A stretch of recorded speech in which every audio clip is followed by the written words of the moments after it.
Hello, I'm a British person. And yes, I'm back. I've done my 2 years of obligatory service as hand to the Queen, so I'm here and I'm ready and willing and raring to go to watch some Shameful sequels. Shit. And the first film I've decided to tackle on my return is Kindergarten Cop 2. Oh, my cup was empty. But you better believe I was jolly well surprised. If you've never seen Kindergarten Cop, then you probably had a very decent childhood.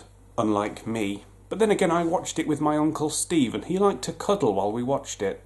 The first film was made in 1990 and was kind of at the start of Schwarzenegger's kid movie phase. Kind of like what Vin Diesel did with The Pacifier and The Rock did with The Tooth Fairy. But this is Kindergarten Cop 2, and of course none of the original cast return, so which established action star of the last 10 years is entering their unfortunate family phase?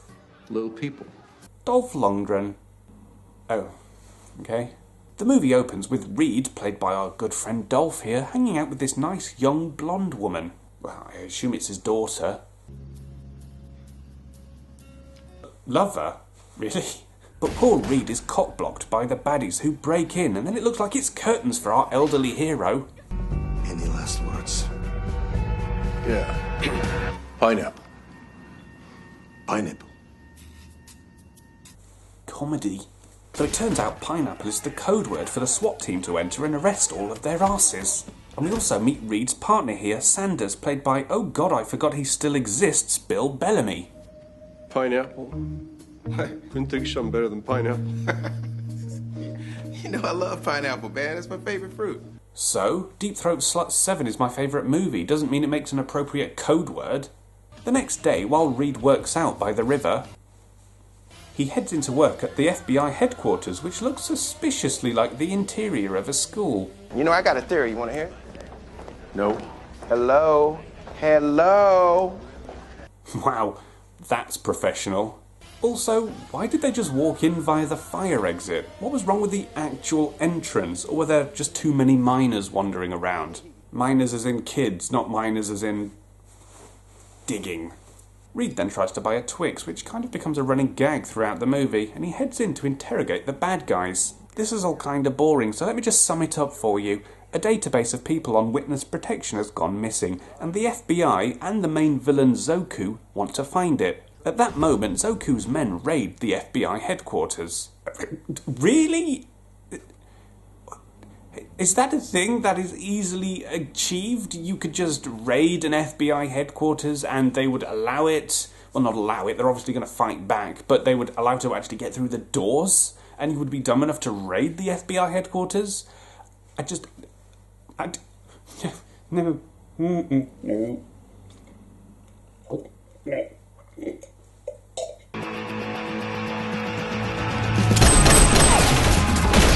Whoa, you don't just turn a corner and shoot blind. That could have been anyone. It could have been some of the school children in this clear school building. Obviously it wasn't. It was the bad guys just because they're genius FBI agents, but it could have been anyone. And after some faffing around, Reed saves the day and gets his Twix. Reed gets wind that a kindergarten teacher had the database on a flash drive before he was mysteriously killed. So he calls his boss and asks to interview the kids at the school. Game on. What was the point of that? And then we have a nod to the original interrogation scene. My sister has a vagina. Comedy. Kids saying vagina wrong. Just cracks me up every time. Vagina. Kachina. Nagina. Flagina. Vagina. Zagina. Vagina, said that one. Unsurprisingly, this gets the FBI nowhere, so they do the only thing left that they could possibly do and go undercover as a teacher. Of course. But then again, I suppose this is an FBI who allows themselves to get raided and then just, uses a vending machine to kill the villains. So of course I shouldn't be surprised that they're all idiots. But Reed does have to go through an interview process first. Well, I'm moving back to Seattle to take care of my sick grandmother. Is your grandma 150 years old? And obviously all the female teachers at this school fancy Reed because he's a massive dreamboat. Having sex with him would be like writhing around naked on a leather sofa. Reed gets the job, obviously, and starts his first day. This year, we're renaming our holiday festival The Festival, in recognition of the agnostic members of our community. Is this social commentary in a sequel to a 26-year-old family movie? Be gone with you. Wow, we're so well behaved. Well, we strive to create an environment of learning that fosters emotional safety and respect for boundaries. Isn't that just Tumblr? Reed asked the kids about the flash drive, but they're not interested. They just want story time. Come on! Seriously, kids, this book is full of liberal BS. Isn't that just Huffington Post? Now I'm trying social commentary. I don't know if I'm succeeding. Let me know in the comments. Or don't if I'm wrong. Then we have a few random scenes where Reed searches for the flash drive, he makes friends with the IT guy, and then the kids eat their lunches, followed by a freak out because they've been exposed to peanuts. Again with the social commentary! I don't know how I should be feeling about this. He decides the best thing to do after this is give them cookies, which of course ends in another freak out and kids peeing everywhere. Hi. She peed on me. Just in case you forgot, this was a Kindergarten Cop sequel. How could you forget? Reed then drives home where Sanders is waiting for him. Doesn't he have his own home to go to?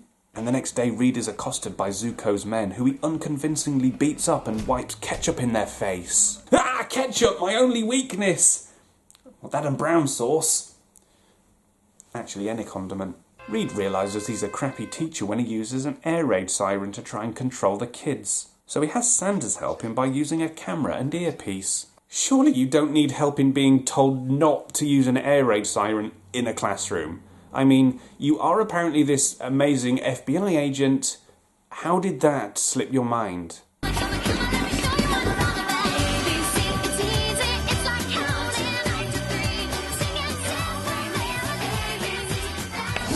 Why are you doing thumbs up to the screen? He cannot see you.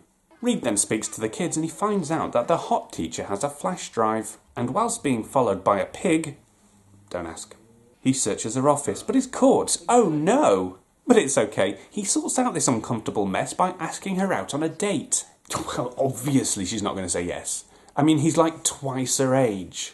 Yes, tonight works great. What do I know? Just a heads up, but I call dibs on her. Sexism, boo. Social commentary. Reed takes who I assume is the only other teacher in this school on their date to his shitty shack where they bond. Oh, wow. You are old school. That's because he is old. But kindergarten. It's so rare to find a man who is interested in children that age. In certain corners of the internet, there are a lot of men interested in that. Allegedly. Want me to show you how I stay in shape?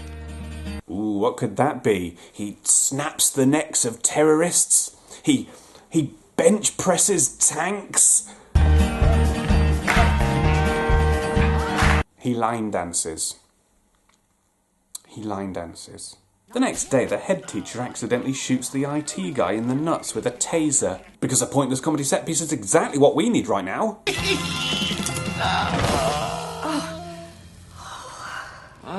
It's a relief. Baby Jesus. Oh, I'll get the baby wipes. How did you shit yourself? A movie full of bratty kids and the adult shits himself. Then there's a random scene right out of Groundhog Day where Reed is bid on. Of course his girlfriend wins, but the scene goes nowhere and there is absolutely no payoff. So what's the point? Sanders has his van stolen because we've already established that the FBI in this world are absolutely useless. And the baddies and the goodies discover at the same time that the flash drive just so happens to be in the time capsule which the IT teacher is on his way to burying with the school trip and the kids. There are a hell of a lot of coincidences going on right now. Just saying, just putting it out there, that this is incredibly unlikely. Incredibly unlikely. Then there's a fight at the sculpture garden and the villain shoots the kids. Not really. I wish. Instead, they all band together and save the day. Yay. I say yay because the film's over, not because I'm invested and care about what happens. And the sexy teacher forgives Reed even though he's a lying scumbag and lied to her about who he really is. If only she'd realised that he's really old. So that was Kindergarten Cop 2. It's unnecessary, but I honestly didn't hate it. Dolph Lundgren is pretty bad, but then the script aims to be clever, and that kind of makes it funny in its own individual way. And to be fair, it did get 1 or 2 laughs out of me. Now if you'll excuse me, I'm off to do something inappropriate to someone inappropriate for inappropriate reasons. Oh, hello. This is the point in the credits where your name would be if you were to support the show on Patreon. You'd also get access to old episodes of Shameful sequels that are no longer available online, as well as the chance to vote on upcoming episodes, which would be nice, wouldn't it? But if you would like to see more episodes of Shameful sequels and keep the show alive, then please do consider supporting the show at this link on Patreon. It would be absolutely marvellous if you could.